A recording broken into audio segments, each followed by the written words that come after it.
registered. I am dealing with the question of the powers of the government to stop such films. The government has been complaining that they have not got the powers.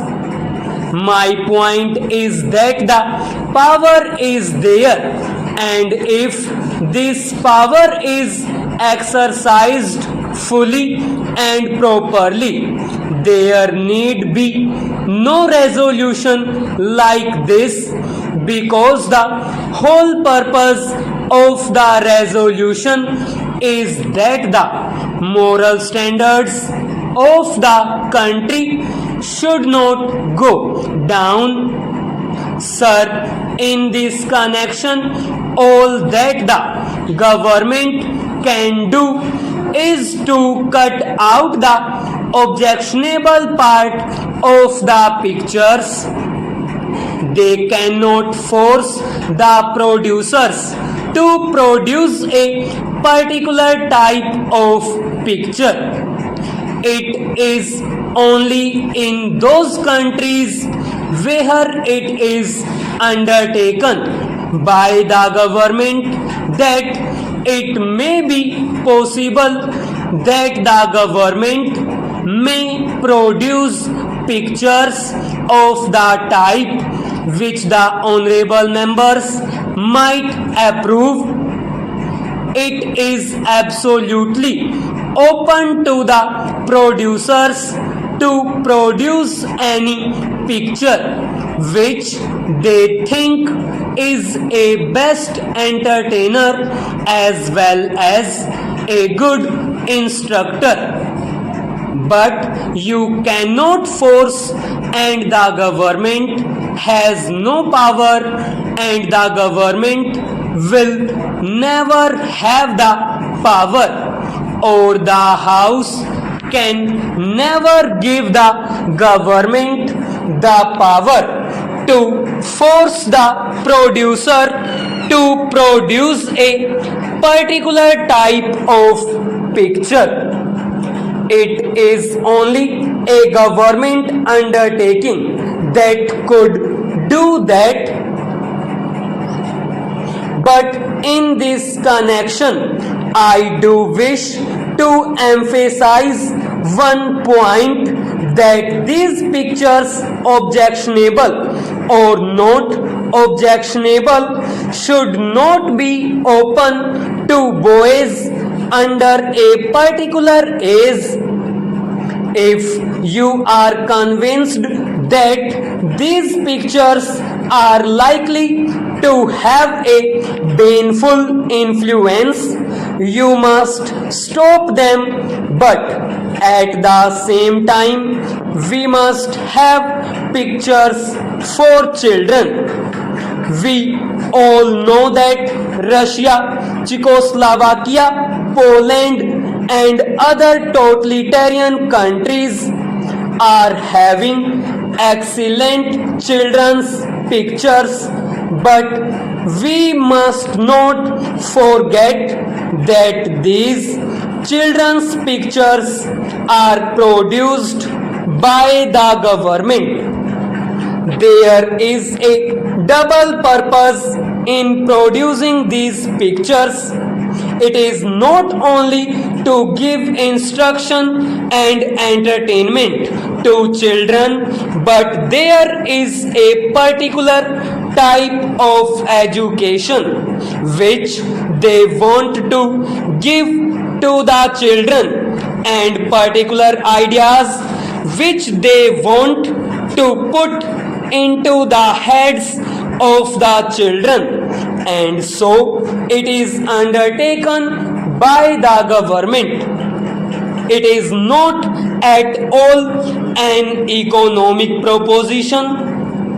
Even in America, they have produced only very few films, and even those that they have produced for children are such that they are very good entertainers even for adults. The only other country is the United Kingdom,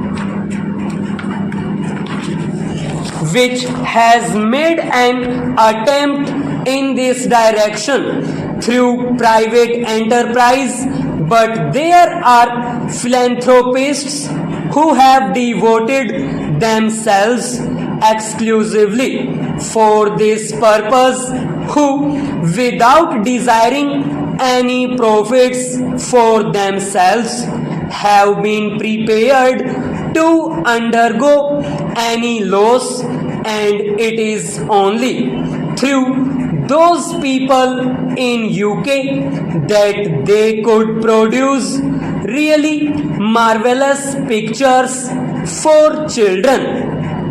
Here in India, we can never expect any good children's picture to be produced by the private producer.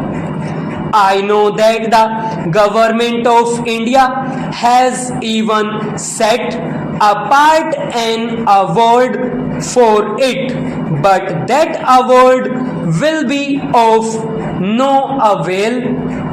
It is only deceiving ourselves, and the government is deceiving itself if it expects that simply because of this award any producer will undertake producing a good children's picture, because it is an absolutely uneconomic proposition and it cannot be done, and the government must take the responsibility upon itself.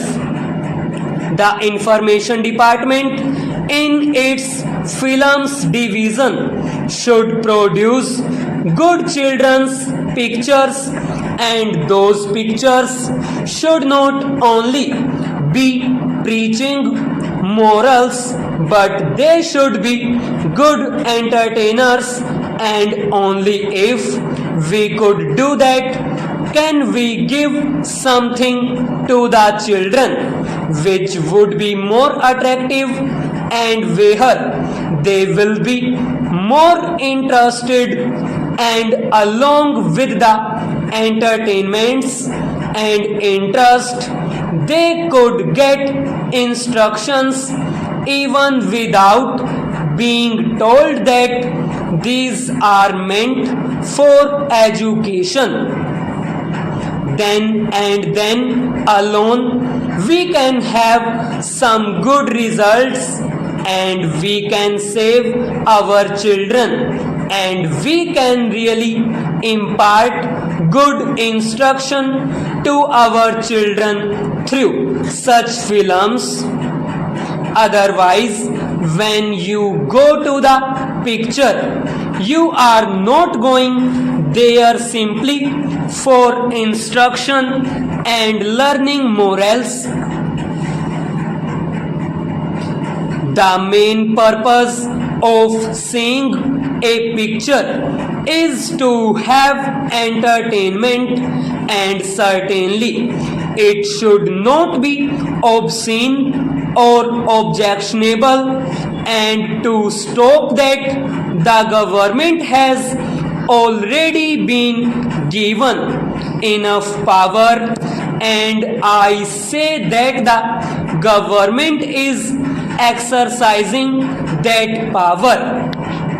The complaint is of a different nature, and that is that our cinemas lack purpose. If you see pictures, you will find that out of them 95% are just the same story of a boy and a girl, and nothing beyond that. There is no real purpose or real drama except in certain films which are produced mostly in Bengal, and there we find that authors of eminence are there and their works are being put on the screen.